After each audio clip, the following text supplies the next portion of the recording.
Hey y'all, welcome back to the party. It is me, your girl BrittReacts, and today, I have the same question as AMALA, and that is, what the hell is happening in DC? We're just gonna, her face says it all. What the hell is going on in D.C.? Now, because of the rampant crime in Washington, D.C., Trump has deployed the National Guard to the area, saying that he wants to, quote, rescue the nation's capital from crime. Now, many are pushing back on him, saying that he's authoritarian, that he's creating a police state, while others are saying he's doing what's necessary to help not only Washington, D.C., but all of its citizens survive this crime rampage that's taking place in the city. So, let's talk about it. Yeah, you better. She has the best opening on the internet. Argue with your mama. Guys, before we get into today's video, please like and subscribe. Yes, today we're going to be talking about Washington, D.C. Now, I do not reside in Washington, D.C. I visited D.C. on a few occasions, and I can't say it felt like the safest place. And I'm saying that as a girl who's currently living in Los Angeles. And we know what Los Angeles looks like on a typical day. I can tell you my car in Los Angeles has been broken into not once, but twice, okay? And That's twice insane. is far too many. Once is too many, okay? Right. So I know a little bit about living in a city that has running rampant with crime. Okay. First of all, having your car broken into is such a violating feeling. I can't even imagine like having your home broken into. And I had mine broken into in my driveway in a very, like, I left my car door open and I still felt so violated to get in my car and see that someone had rummaged through it. So yes, I agree with her. Like, one time is too many times. I have been to DC. I have friends and family that live in DC. My daughter was born in Northern Virginia, which, if you know, is pretty much DC.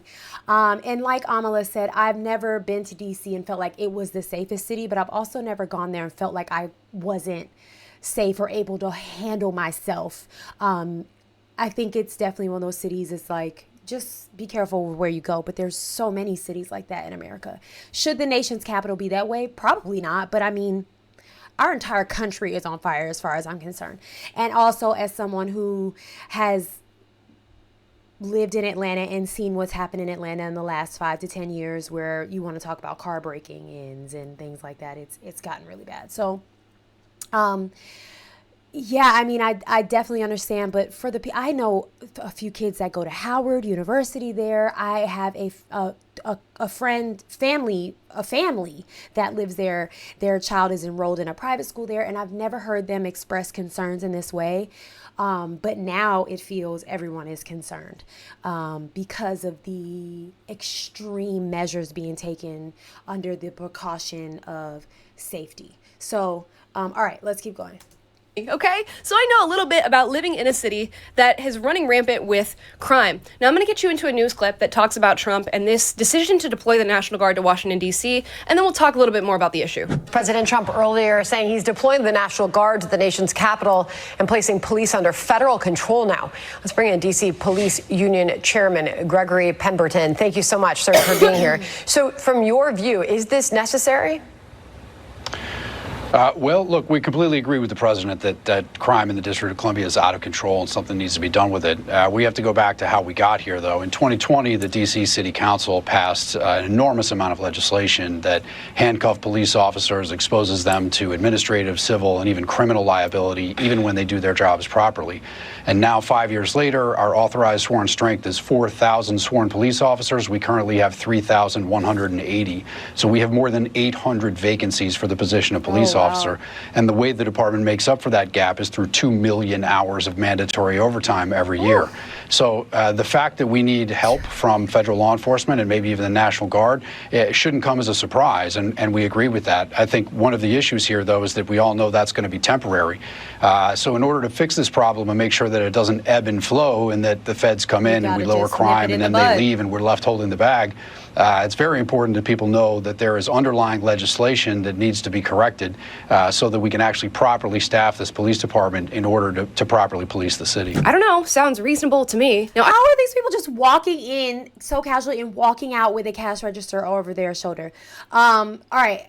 I think I agree with what Amala is about to say, but let's listen.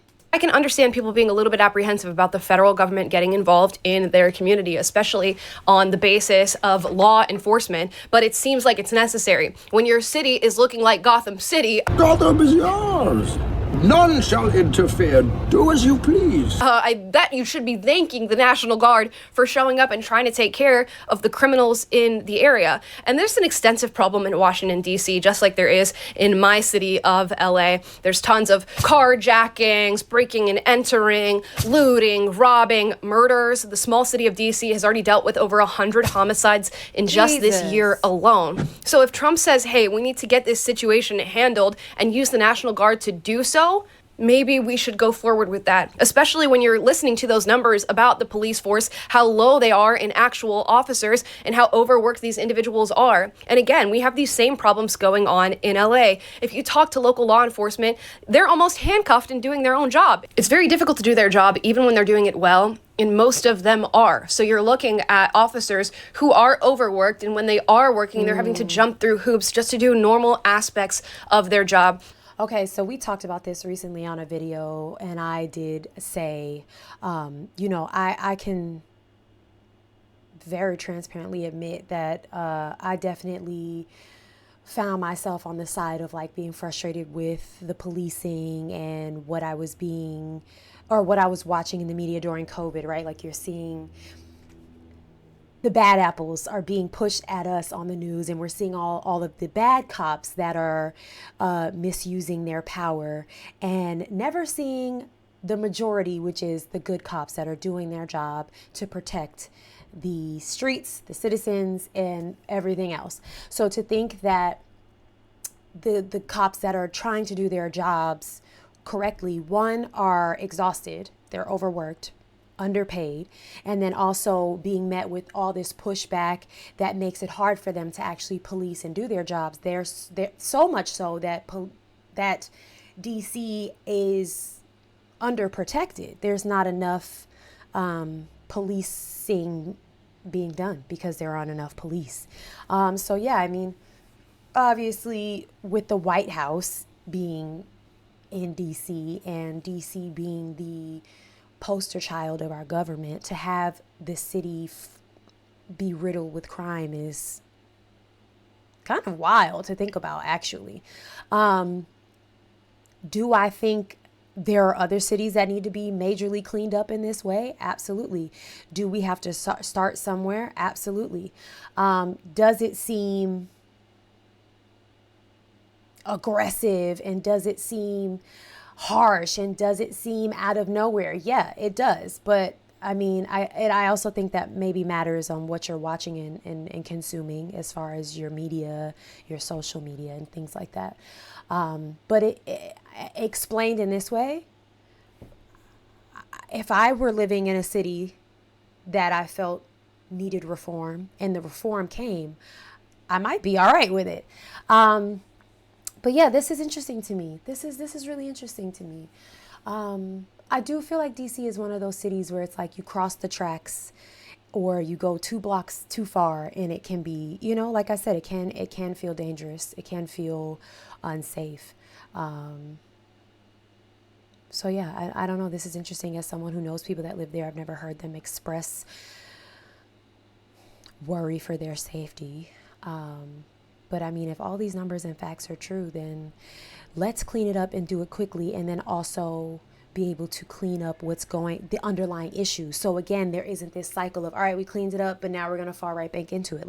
Maybe we do need to burn it all out, flush it out, and then have a new foundation, and then maybe be the blueprint for how to change cities like Los Angeles and Atlanta. Maybe. And I can't imagine that is not deeply impacting a place like Washington, D.C. Now, despite this reality, Democrats have been saying that crime is actually going down in the area, so they don't understand why the National Guard has been deployed. But let's watch a news clip where we have a local resident ask whether or not she believes crime has gone down in her area. I hear from city leaders and others that crime is actually down. Are you seeing that?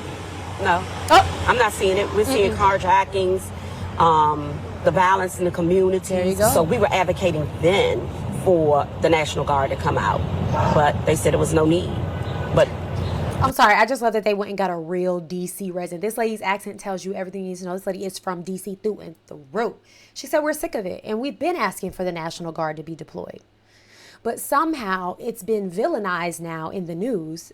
I'm telling you, as someone who, when I open up my stuff, it feels like this is a bad thing.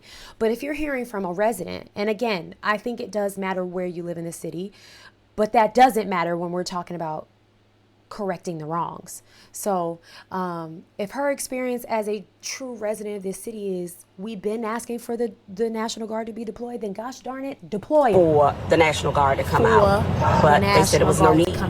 But think about how many lives could have been saved just having them on the scene. And she's not the only resident that feels this way. You can hear from many living in Washington, D.C. and cities alike that crime is on the rise, and we're feeling it in our very own backyards. And if we need the National Guard to come in and fix this, we need the National Guard to come in and fix this. But in case you need more stats, here's more. D.C. has one of the highest murder rates in the world right now, okay? And one of the police chiefs who was responsible for circulating this myth that crime was going down was actually fired. So there you go. But of course, this leads me to another discussion about the current police chief in Washington, D.C. Now, this individual, this woman, was prior the chief diversity officer.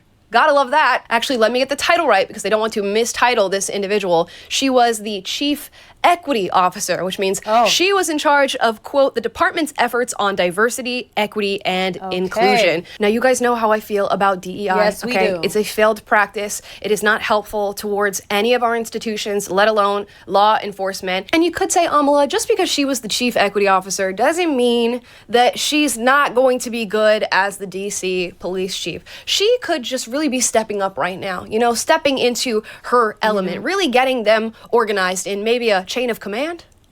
Well, watch this clip. That's what the chain of command is now?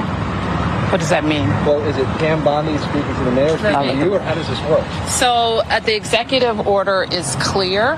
The president has requested MPD services, and our home rule charter outlines the process. The president designated Attorney General Bondi as his proxy to request services through me. Okay, so there you have it. Chain of command. What does that mean?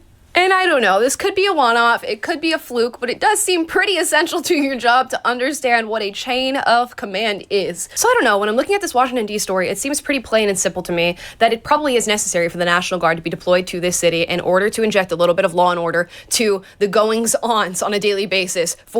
Yeah, all right, I think we can stop right there. That was odd. What does that mean? The lady immediately was like, step back, get away from the microphone. Sorry, y'all. I am still reeling from a summer cold, and it is all in my chest. Yeah, I think my takeaway from this, and I'd love to hear yours in the comments down below, is that everyone wants to complain about everything. And the minute someone takes an extreme measure to eradicate issues, everybody's like, wait, we wanted it, but not that way. And you can't dictate how something is done when you need it.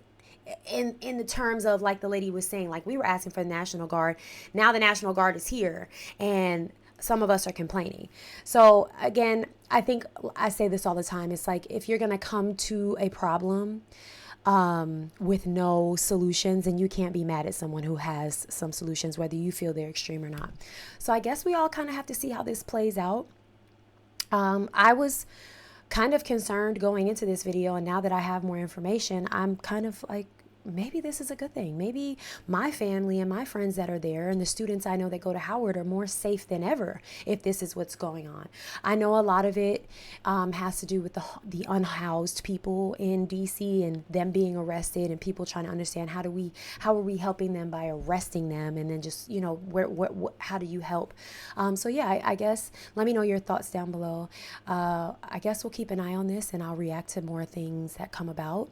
If you have another video or information you'd like me to watch and react to, let me know. As always, keep it cute or put it on mute. If you cannot be kind in your commentary, your point of view, then don't leave it. Otherwise, talk to me. All right, go and have the day you deserve. Peace.